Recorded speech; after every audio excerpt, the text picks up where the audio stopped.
नया IBN 7 हौसला है।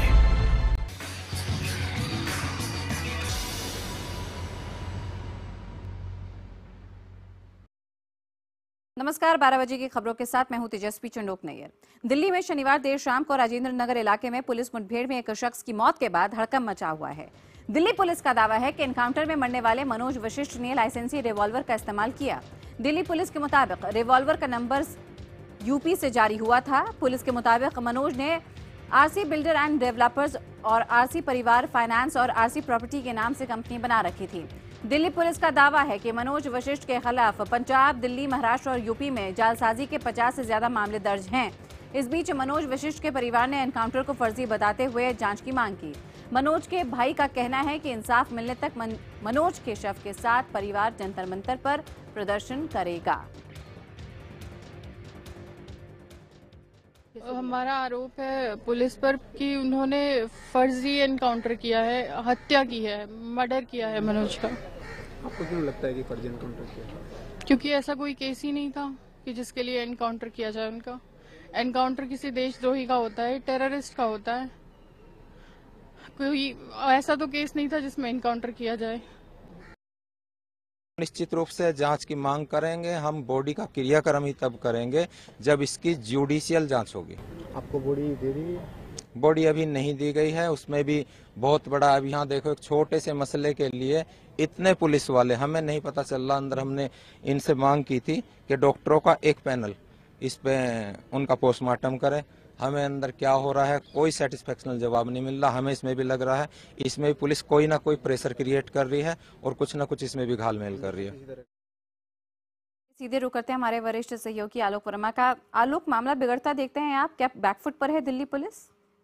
देखिए, अभी दिल्ली पुलिस बैकफुट पे तो नहीं है। दिल्ली पुलिस का ये कहना है कि जो रेस्टोरेंट में सीसीटीवी फुटेज लगी हैं, उसमें सारी वारदात, सारी घटना सिलसिलेवार ढंग से कैद है और उस सीसीटीवी फुटेज सीज कर लिया गया है और उसको कोर्ट में एक सबूत के तौर पर पेश किया जाएगा। और उस समय दिल्ली पुलिस का दावा है कि वो सारी सच्चाई खुलकर सामने आ जाएगी कि किस तरह हमें आत्मरक्षा में गोली चलानी पड़ी। पुलिस का ये कहना है कि क्योंकि 50 से अधिक इस पर चीटिंग के केस थे और काफी दिनों से आंख मिचौले का खेल कानून के साथ इसका चल रहा था, इसलिए पुलिस ने एक प्लान किया था इसको अरेस्ट करने के लिए। और उसी प्लान के तहत पुलिस को मालूम चला था कि सागर रत्न रेस्टोरेंट में आएगा मनोज वशिष्ठ, और पुलिस ने उस तरह का जाल बिछाया था जिसमें एक इंस्पेक्टर पहले से ही डाइनिंग टेबल पर मौजूद थे सागर रत्न रेस्टोरेंट में। और जैसे ही उन्होंने मनोज वशिष्ठ की पहचान की, मनोज वशिष्ठ के कंधे पर उन्होंने पहले हाथ रखा कि चलो हम पुलिस वाले हैं और तुम्हें पकड़ने के लिए आए हैं। तो पुलिस का दावा है कि उसी समय मनोज वशिष्ठ ने अपना लाइसेंसी पिस्टल निकाला और गोली चला दी। उसके बाद यहाँ अफरा तफरी मच गई। उसके बाद स्पेशल सेल के और स्टाफ यहाँ पहुंच गए और गोली पुलिस ने भी चलाई जो सीधे मनोज वशिष्ठ के सिर में लगी और जिससे उसकी मौत हो गई। आलोक, ऐसे में रूल्स ऑफ एनकाउंटर क्या होते हैं? भली प्रकार से आप इस बात से वाकिफ होंगे कि किन किन बातों का ध्यान रखा जाता है जब ऐसी कोई स्थिति पनपे और पुलिस को फायरिंग करनी पड़े? देखिए, साफ तौर पे पुलिस ने क्योंकि सागर रत्ना रेस्टोरेंट चुना था तो पुलिस को जो काफी भीड़ रहती है सागर रत्ना रेस्टोरेंट में और जिस जगह पे है वहां भी काफी भीड़ होती है, तो पुलिस का ये पहले से प्री प्लान एनकाउंटर तो नहीं इसको कहा जा सकता, जहां तक मेरा अनुभव है, मेरी जानकारी है। क्योंकि पुलिस को अगर प्री प्लान एनकाउंटर करना होता तो किसी ऐसी जगह का चुनाव करती जहां गलती से भी कोई इस तरह का विटनेस न मिले जो पुलिस के खिलाफ जाए।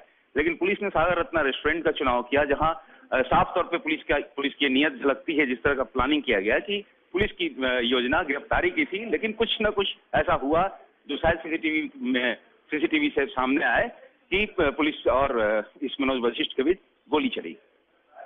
बिल्कुल आलोक, आप नजर बनाए रखिए, आपसे पल पल का अपडेट लेते रहेंगे। जानकारी के लिए बहुत बहुत शुक्रिया।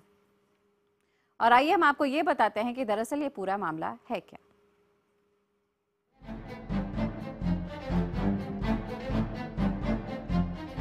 दिल्ली के राजेंद्र नगर में ये हड़कंप पुलिस एनकाउंटर में एक शख्स की मौत के बाद बचा।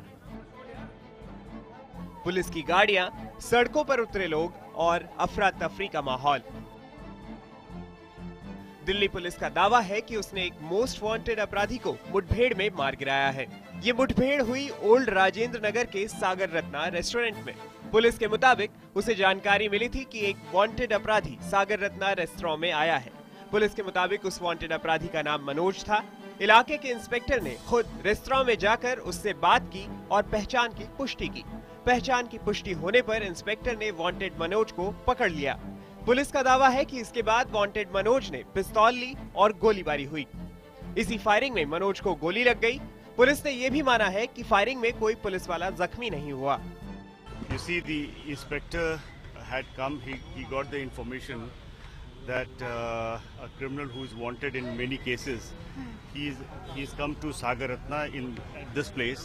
So the inspector, along with the team, they came here, and after identifying the criminal, he identified himself as well, that he is from the police. The man and the inspector caught him. The other policeman also helped him, but in the meantime, the criminal by the time had taken out the pistol, and there was a scuffle. लेकिन Delhi police के इस दावे पर तुरंत ही सवाल खड़े होने लग गए। एनकाउंटर में मारे गए शख्स मनोज वशिष्ठ के परिवार को जैसे ही इसकी जानकारी मिली, वो मौके पर पहुंच गया। परिवार ने पुलिस के दावों पर सवाल खड़ा करते हुए इसे फर्जी एनकाउंटर करार दिया है। मनोज के परिवार का दावा है कि मनोज के खिलाफ किसी तरह की एफआईआर दर्ज नहीं थी। मनोज के खिलाफ किसी इनाम का ऐलान नहीं किया गया था। मनोज पर एक मामले में सिर्फ धोखाधड़ी का आरोप लगा था। मनोज अपने साथ पिस्तौल नहीं रखता था। मनोज को सिर्फ एक गोली मारी गई, वो भी सीधे सिर में। मनोज वशिष्ठ के परिवार का कहना है कि वो एक सियासी मीटिंग के सिलसिले में सागर रत्ना रेस्तरां पहुंचा था।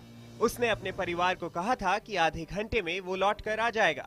शुरुआत में जब उन्हें खबर मिली कि किसी मनोज नाम के शख्स का एनकाउंटर हुआ है, तो उन्हें लगा कि कोई और होगा, लेकिन जब मारे गए शख्स की पहचान हुई तो उनके होश उड़ गए। इनका जवाब आया, हमारे पास कोई भी इनके खिलाफ कोई एफआईआर कुछ भी नहीं है। फिर एनकाउंटर किस लिए कर दिया इन लोगों ने? फर्जी एनकाउंटर से कुछ भी नहीं था, फर्जी एनकाउंटर किया इन लोगों ने। जाहिर है दिल्ली पुलिस का दावा और परिवार का दावा एक दूसरे से बिल्कुल अलग है। आपको बता दें कि दिल्ली पुलिस के एनकाउंटर में मारा गया शख्स मनोज वशिष्ठ यूपी के बागपत का रहने वाला था। मनोज पहले बीएसपी और फिलहाल समाजवादी पार्टी से जुड़ा था। परिवार के मुताबिक मनोज 2007 से देशभक्त सेना ट्रस्ट भी चला रहा था। उसने 2010 और 2011 में 101 लड़कियों का सामूहिक विवाह भी करवाया था। वो सारे सामाजिक कार्य करते हैं। देशभक्त सेना उनकी ट्रस्ट है। सारे सामाजिक कार्य वो करते हैं। 100-150 लड़कियों का विवाह हर साल वो करते हैं। मनोज वशिष्ठ के परिवार के आरोप और दावों की सच्चाई जांच के बाद पता चलेगी, लेकिन फिलहाल उसने दिल्ली पुलिस को कटघरे में खड़ा कर दिया है। ऐसे में मनोज वशिष्ठ के परिवार वालों ने कहा है कि सागर रत्ना रेस्तरां का सीसीटीवी फुटेज सारी सच्चाई सामने ला सकता है। परिवार ने मांग की है कि सीसीटीवी फुटेज को सुरक्षित रखा जाए। Bureau report, IBN 7। और राजेंद्र नगर के सागर रत्ना रेस्तरां से जायजा लिया है हमारे सहयोगी अमित पांडे ने। पुलिस के पास इस पूरे के पूरे केस में पर्याप्त साक्ष्य हैं। पुलिस के मुताबिक जो ये रेस्टोरेंट है वहां पर सीसीटीवी फुटेज यहां पर था। पहला साक्ष्य पुलिस के पास है। दूसरा साक्ष्य ये है कि यहाँ पर जो लोग बैठे थे उस वक्त करीब 8:30 बजे का वक्त था। काफी लोग थे, करीब 40 से 50 लोग थे। उनके बयान पुलिस इकट्ठा कर रही है।